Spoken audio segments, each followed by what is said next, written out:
So hello friend, welcome back to another video. তো মেগাস্টারের হাত ধরেই কিন্তু বাংলা ইন্ডাস্ট্রিতে বা বাংলাদেশের সিনেমা ইন্ডাস্ট্রিতে সব কিছু কিন্তু নতুনভাবে হতে চলেছে।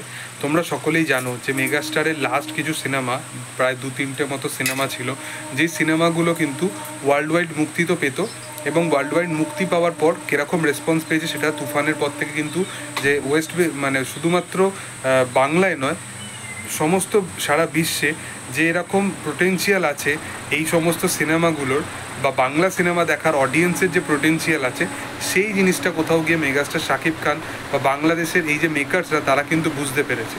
সেই কারণবশত তুমি দেখো যে ধীরে ধীরে কীরকম পদক্ষেপগুলো নেওয়া হচ্ছে, ইন্ডাস্ট্রির গ্রোথটা কীরকমভাবে একটা ইন্ডাস্ট্রি গ্রোথে আনার জন্য একটা সিনেমা কীভাবে চেঞ্জেস নিয়ে আসতে পারে।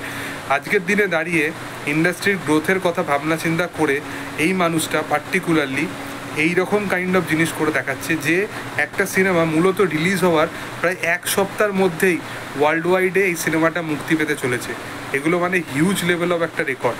আজকের দিনে দাঁড়িয়ে যখন আমরা যে কোনো বাংলা সিনেমা বা যে কোনো সিনেমা যখন আমরা তাদের ওই ইনিশিয়াল লেভেলে যখন আমরা রিলিজ পেতে দেখি, সেগুলো ওয়ার্ড অফ মাউথ প্রচণ্ডভাবে স্ট্রংভাবে প্রচার হওয়ার পর সেই সিনেমাগুলো নিয়ে প্যান ইন্ডিয়া ভাবনা চিন্তা করা হয় বা প্যান ওয়ার্ল্ড ভাবনা চিন্তা করা হয়।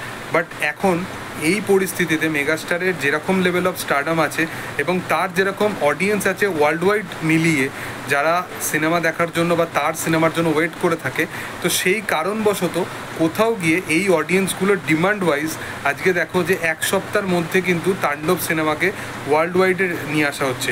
এবং এটার একটা মাইনাস পয়েন্ট এটাই থাকবে যে সিনেমাটা যেন কোনোভাবে পাইরেসি না হয়, কারণ পাইরেসিটা সম্ভবত ওয়ার্ল্ড ওয়াইড থেকেই হয়েছিল। ওয়ার্ল্ড ওয়াইডে কিন্তু বারংবার রিলিজ হওয়ার পরেই হয়েছিল। বাংলাদেশে যতদিন এই সিনেমাটা ইন্ডিভিজুয়াল চলেছে ততদিন কিন্তু এই সিনেমাটা কোনোভাবে পাইরেসি হয়নি।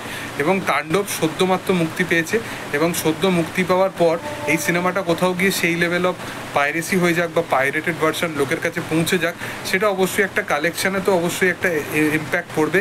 এছাড়া এই সিনেমাটা বাইরে যেখানে যেখানে রিলিজ পাবে সেইখানে যে অডিয়েন্সের যে অ্যাটেনশানটা, সেটা কোথাও গিয়ে একটুখানি সিক করতে প্রবলেম করবে।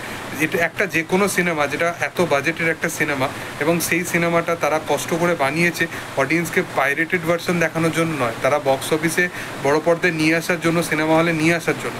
তো সেই কারণবশত সেই জিনিসটাকে মাথায় রেখেই মেগাস্টার শাকিব খান বা তাদের টিমের তরফ থেকে কিন্তু এরকমই পুরোপুরি স্ট্রিক্টলি একটা ডিসিশন নেওয়া হয়েছে। দেখার যে আগামী দিনে তারা সেই জিনিসটাকে কীরকমভাবে কায়েম করে রাখে। তবে যেটা আপডেট উঠে আসছে সেটা হচ্ছে যে শাকিব খানের এই সিনেমা 1 সপ্তাহের মধ্যেই কিন্তু পাড়ি দিচ্ছে এবার সুইডেনে। তো যাই হোক, তোমাদের কি বক্তব্যের বিষয় নিয়ে সেটা তোমরা অবশ্যই কমেন্ট সেকশনে জানাতে পারো। ভিডিও যদি ভালো লেগে থাকে অবশ্যই লাইক করো, শেয়ার করো, সাবস্ক্রাইব করো চ্যানেলটাকে, এবং পাশে থাকা বেল আইকনটা অবশ্যই প্রেস করে দিও। Thank you all, by.